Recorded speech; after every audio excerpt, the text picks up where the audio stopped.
Bonjour et bienvenue dans ce 33e et dernier Techno-Goûter. Aujourd'hui, on va vous montrer un exemple de programme un peu plus compliqué avec Scratch et également, on va vous faire découvrir le langage de programmation texte qui permet de programmer Timio. Ce langage s'appelle Azeba.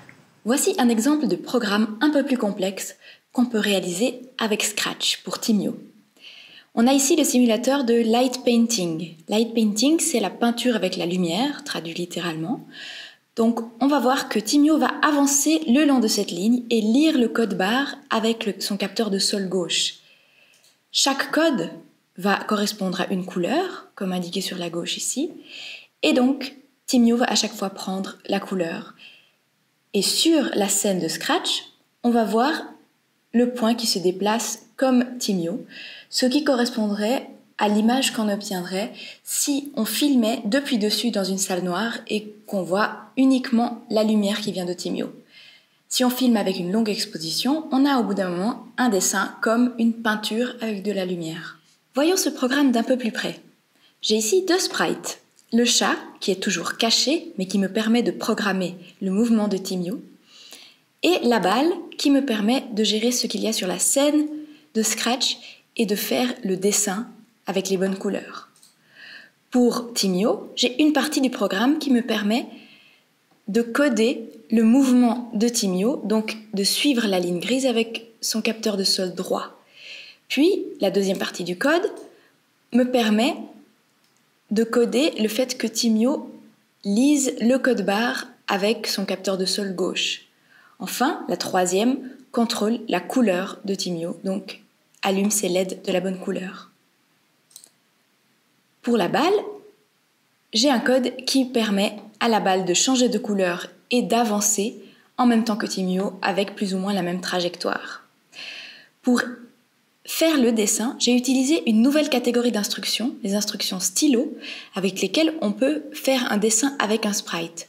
Pour la rajouter, j'ai appuyé ici sur « Ajouter une extension » et il y a l'extension stylo ici. Il y en a plein d'autres que vous pouvez tester. Comme promis, nous allons maintenant vous montrer le langage de programmation Azeba. Vous verrez qu'au lieu d'avoir des petits dessins ou des petites icônes, il s'agit de texte. Attention aux fautes d'orthographe. Par exemple, si je veux faire un programme qui demande à Timio de s'arrêter devant un obstacle, je lui dis « Quand tu détectes un obstacle, tes moteurs s'arrêtent ». Vous aurez sûrement remarqué ce texte sur la droite de l'écran. Eh bien, c'est le langage Azeba qui code l'instruction VPL. Le petit nom pour ce capteur ici, c'est prox horizontal 2. Je lui dis que quand sa valeur est inférieure à 2000, alors il doit s'arrêter. Si je choisis un autre capteur, c'est prox horizontal 0, et ainsi de suite. Je ne peux pas changer ce chiffre sous VPL, c'est impossible. Si je veux le modifier pour avoir un peu plus de finesse, par exemple pour m'arrêter un peu plus proche de l'obstacle, je dois quitter le VPL sans forcément l'enregistrer et ouvrir une fenêtre Azeba Studio.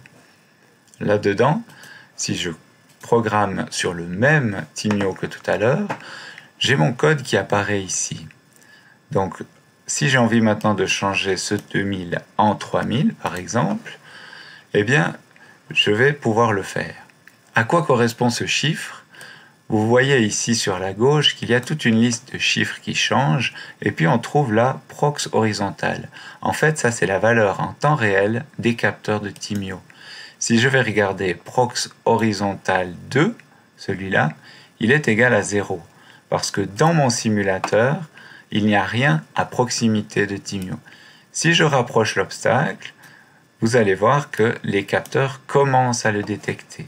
C'est le capteur 1, 2 et 3 qui sont activés parce que l'obstacle est droit en face. Si je le mets sur le côté, c'est le capteur 0, 1 et 2. Vous pouvez maintenant vous amuser à essayer de comprendre comment fonctionne ce langage en programmant en VPL. Il y a une petite aide, c'est qu'en fait, si je sélectionne cette ligne, vous voyez qu'elle devient en orange, eh bien ça correspond à cette partie-là de programme. Si je clique sur celle-là, ça correspond à cette partie-là. Voilà Amélie, c'est fini pour ces Techno-Goûter. Eh oui, merci à vous qui nous avez suivis jusqu'à la toute fin. On vous encourage toujours à faire preuve de créativité et de curiosité, et on espère que vous irez explorer plus loin les différents programmes que l'on a vus pendant ces 7 semaines de Techno Goûter. Prenez soin de vous et à bientôt!